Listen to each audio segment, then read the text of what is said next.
Hey, Legacy Builders, this is Melinda Cologne, and I want to welcome you to the Legacy Builders Unleashed podcast, the go-to podcast for visionary entrepreneurs, business owners, and leaders who are ready to scale their businesses fast while leaving a lasting impact.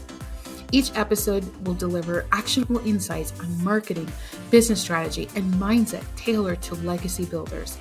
Whether you're scaling to your next million, refining your systems, or looking to cement your influence for generations to come, this podcast will empower you to level up and build a legacy that stands the test of time. Now let's get into today's episode.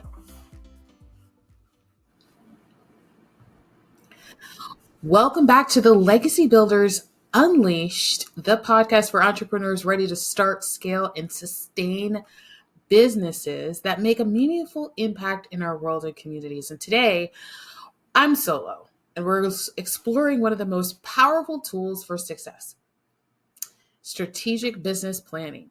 But here's the twist. It's not just about creating a plan. It's about recognizing and adapting to the shift happening in the way businesses operate.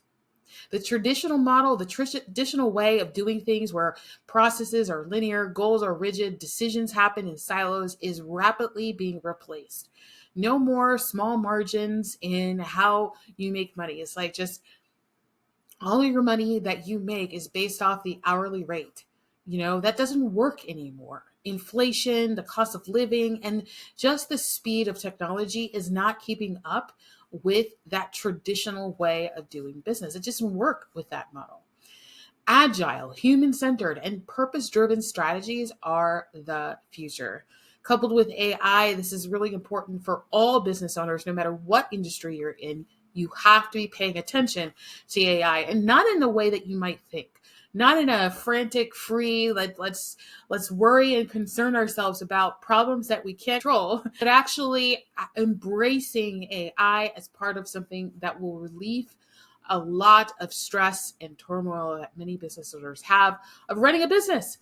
And so, according to McKinsey, companies that integrate purpose into their strategy are 33% more likely to experience above average growth. So let me just break it down to you. 33% seems a little bit odd or vague. It's just trying to put it into context.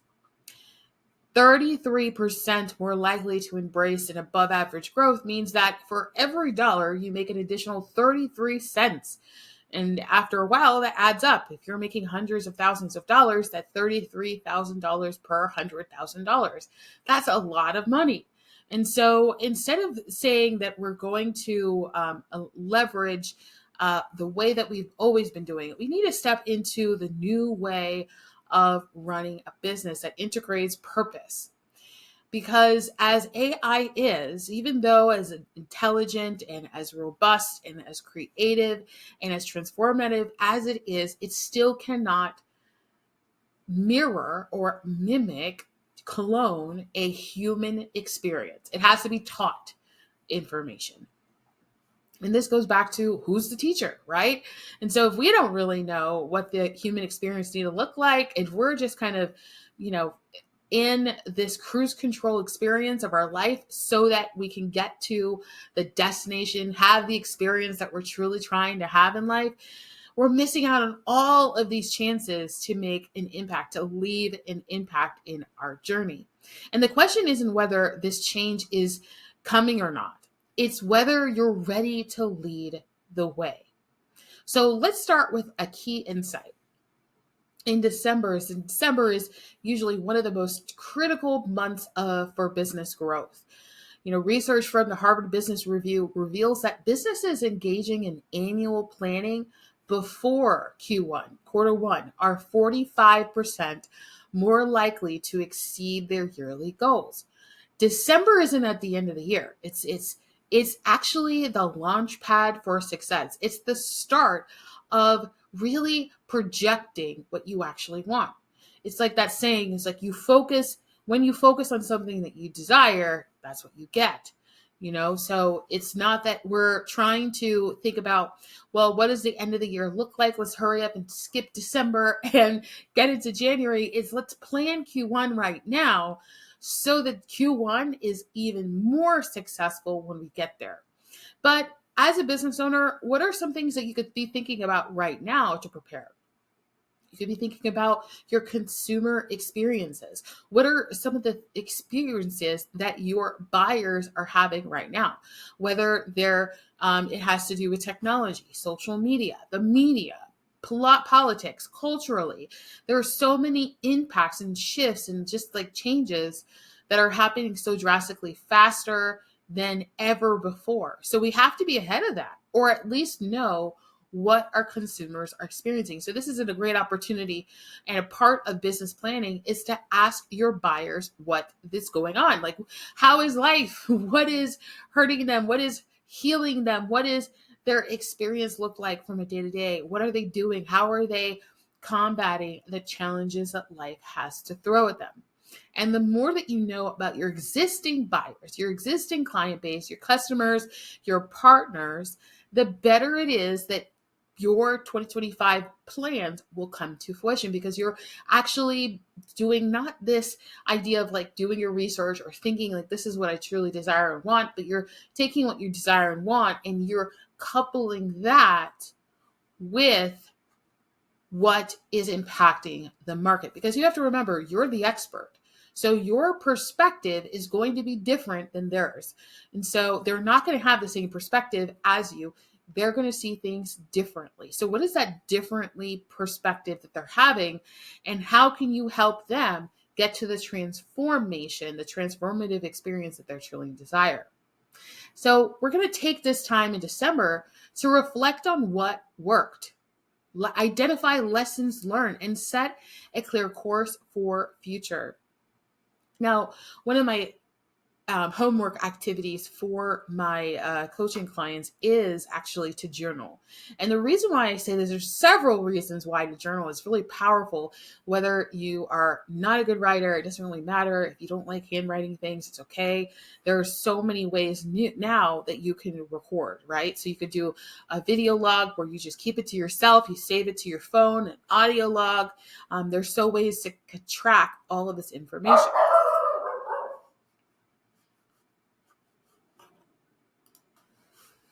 There's so many ways to track this information. And so what it comes down to is really why you want to journal. You want to journal so you can keep track of what's going on in the world. You want to journal so that you can remember what happened, right? This is the easiest thing that could occur, where you forget that this awesome thing happened, or this terrible thing happened, or this is how you solved a major problem for a customer, or this is a common question that comes up from your customers. Now, if you're not documenting this information, you're missing out on a lot of valuable information. If you've ever seen a movie with scientists in a lab, and they're always with like a little journal, a notepad, just kind of writing things down, their findings, their thoughts, their ideas. And that is the most valuable asset in the lab. It's not the actual, the equipment or the tests, but actually like what's in or what they are testing. It is actually the journal itself, because it gives you a track record of exactly what they went through and how they combated every challenge that arose, and their predictions for the future. This is why it's so important to have a journal. And it's a very easy, practical activity that you could get used to. It's just something that is easy to leverage. So I have a Remarkable. I love my Remarkable. I think that they just came out with a Remarkable too. If you can invest in that, do it. I've had mine for nearly 2 years, and I love, love, love this thing. But it keeps everything organized. So I have my sales calls organized, discovery calls organized. When I do workshops, how it's organized, all of my notes, everything is all in one place, but it's organized in a way that I can just stay focused on those specific activities. And when it comes to business planning, now I get to pull all of the treasure trove of data that I have been acquiring over an entire year, bit by bit, that is going to help me make good, better decisions for the future. This is literally looking backwards to leap forward. So how do we align our purpose and passion with our actionable goals, this is how to do it. It's intentional focus that can transform your year. Now, another game changer in this era of business is growing importance of emotional intelligence in leadership. And it's especially critical in industries like real estate, consulting, coaching, where client relationships drive success. Emotional intelligence helps us connect with clients authentically, but it also can make it extremely difficult to step back and evaluate business decisions objectively.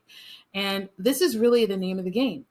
A lot of leaders today and in the past have been individuals that have been promoted into those roles without any leadership skills or abilities to lead a team in any facet.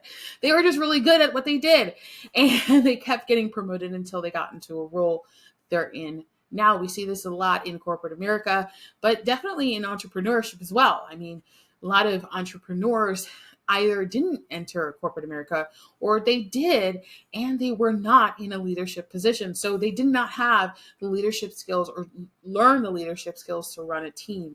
This is why it's so valuable to hire an operations manager. If you can hire like a OBM, like an operations business planner that can actually help you with the back end of the business so that you can stay focused on sales, marketing, and really just being that charismatic character for building and bringing business to the business. Here's a statistic for perspective. The World Economic Forum, WEF, ranks emotional intelligence among the top 10 skills leaders need to thrive in the future.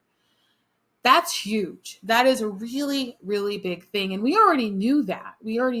But what is happening now is that as time goes by, things are happening a lot faster. So technology has sped everything up. We are consuming a lot more content in a shorter period of time than ever before. And the attention, the value is in acquiring attention. So that's why Facebook ads is what they are now.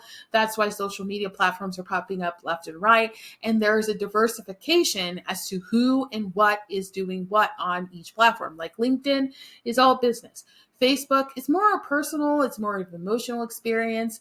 Instagram is kind of like in the middle. And then TikTok is just this, plethora of different ideas and experiences and changes and things like that are out of the norm, a breakthrough of the natural order of things. And so by balancing empathy, and so what is empathy? It's actually just something that's makes you a better business owner, a better salesperson, somebody who can understand what a business owner really cares about, what a consumer really cares about, is really having empathy. This is the gold mine of sales. This is the gold mine of how to get fully booked. This is how to have clients keep coming back, is empathy. There's a book written by Dale Carnegie, and it's trying to remember the name of the book. It's How to Win Friends and Influence People. That book is spot on. It doesn't go out of date. It doesn't go out of like cultural sense, because it's about the human behavior, and that will never change.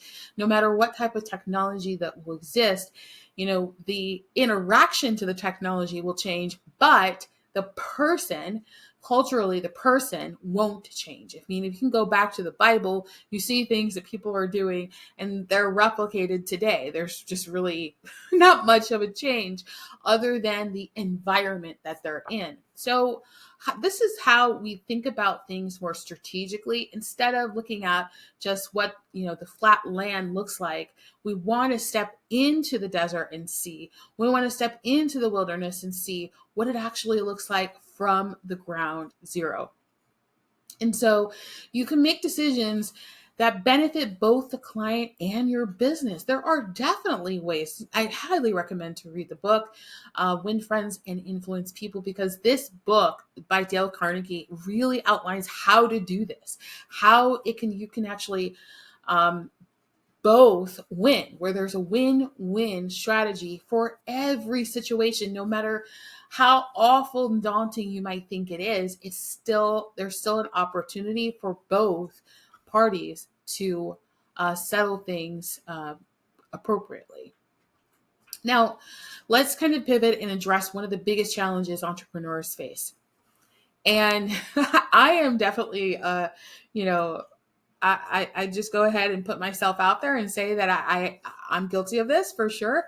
I continue to work towards it, but time management is so hard when you are juggling a lot of different responsibilities and you have to kind of slow down and stop for different, needs or, personal life.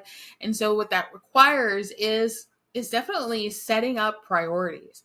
But you're probably tried time blocking and building routines, and many of you probably have already downloaded Motion and using it and trying to figure out how can you just organize my life so that I don't have to think about it. And so only to find that yourself is just slipping off track. And it's not just you. And 80% of New Year's resolutions fail by February, according to Forbes. The secret isn't about being perfect.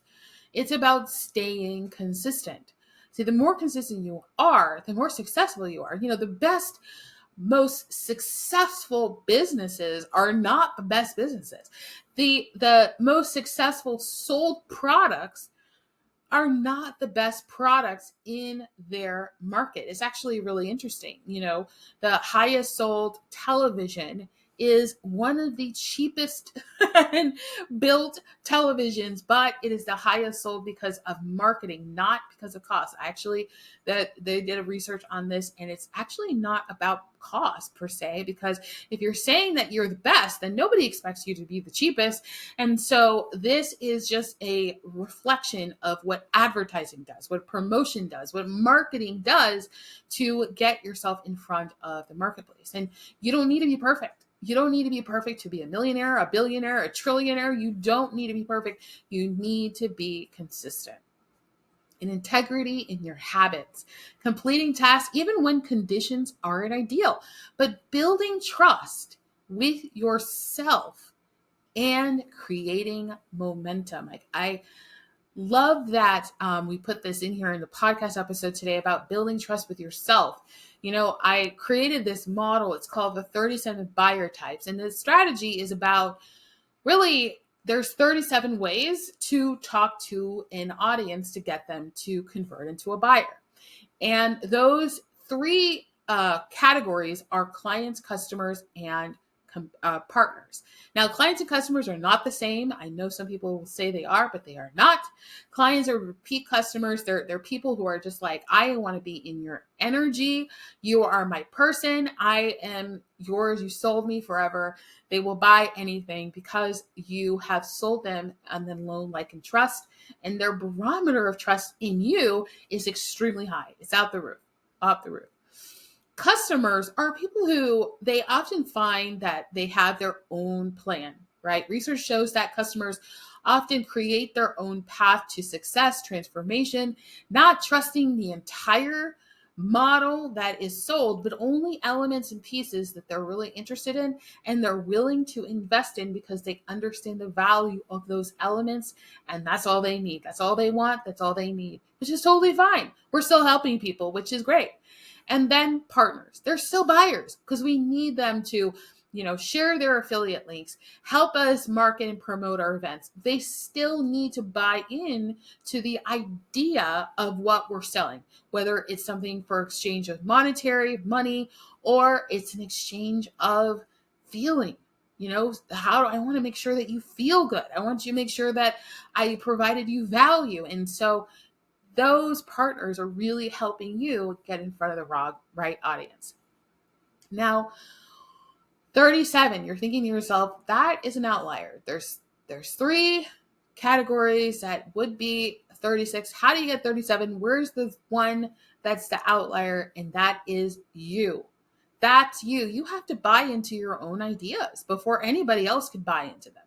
You can't sell anything that you don't believe in. In fact, you will sell less egg and be broke and be completely alone if you don't know how to sell yourself on your own ideas. Do you believe in yourself? Do you have confidence in what you're doing? Do you know that you can provide value? Now you want to show up with that level of confidence when you are selling, when you're in front of any buyer, because that is what they're going to trust before you even open your mouth. It's a transference of energy, and that is just naturally how things work. Now, as we prepare for 2025, I want you to consider this. The way you plan now will determine how you navigate the shift toward agile and purpose-driven business practices. Simple and cost-effective. We're not trying to break the bank or anything, but updating your client database, clarifying your priorities, and dedicating time for strategic thinking can position you for success in the new landscape. And this is not an activity that you do once a year or even once a quarter. This is something you do every single day. This is what really this is the backbone of really what a good CEO looks like, a successful CEO looks like, is that they're looking at their client database daily. They're looking at their metrics daily. They're clarifying their priorities. They're keeping those priorities top of mind. That's how they start their day. That's how they close their day, and they reflect, journaling, and really dedicating time to strategically thinking about how to accomplish the goal as quickly and as effectively and efficiently as possible. Now, you and I both know that there are more than one way to do something. And oftentimes we find that research shows that humans like to complicate simplified ideas because it's too simple, right? It's too simple. It's like, oh, that get rich quick scheme, that must be a scheme. Or how can that person make $1 million a week? How is that possible? But the idea is that they're actually in flow. They're being more efficient with their time than least efficient, where they're just focused on, many people are focused on the wrong things. How many things can I do in a day? How busy can I stay? This is all things that are conditioned in us as a human race that we need to and just kind of relinquish and release so that we can step into flow and have transformative experiences and provide them as well. Now, finally, I want to leave you with a thought about alignment. One way to grow your year is by choosing a word of the year, the guiding principle to keep you focused and intentional. Words like clarity, growth, or balance can act as anchors when challenges arise. So remember, this isn't about running a business. It's about bidding and building a legacy. Your work doesn't just impact your bottom line, it shapes the communities and lives around you. One last thing is, I really want you to take this as a challenge to create your word of the year. This is an opportunity for you to change 2025 and make it way better than you may think you need it to look. Like maybe you're like, well, I made $100,000 this year. I just want to make $110,000 or $200,000. Well, why don't we incrementally grow as a stretch? Why don't we go from 100 to $1 million? Okay, why don't we go from 1 million to 10 million? Why don't we go from 10 million to 100 million? Why do we have to limit our abilities to transform our lives? There's no limitation in life other than the ones that we create for ourselves. So, word of the year, challenge, and also, what is your stretch goal for 2025?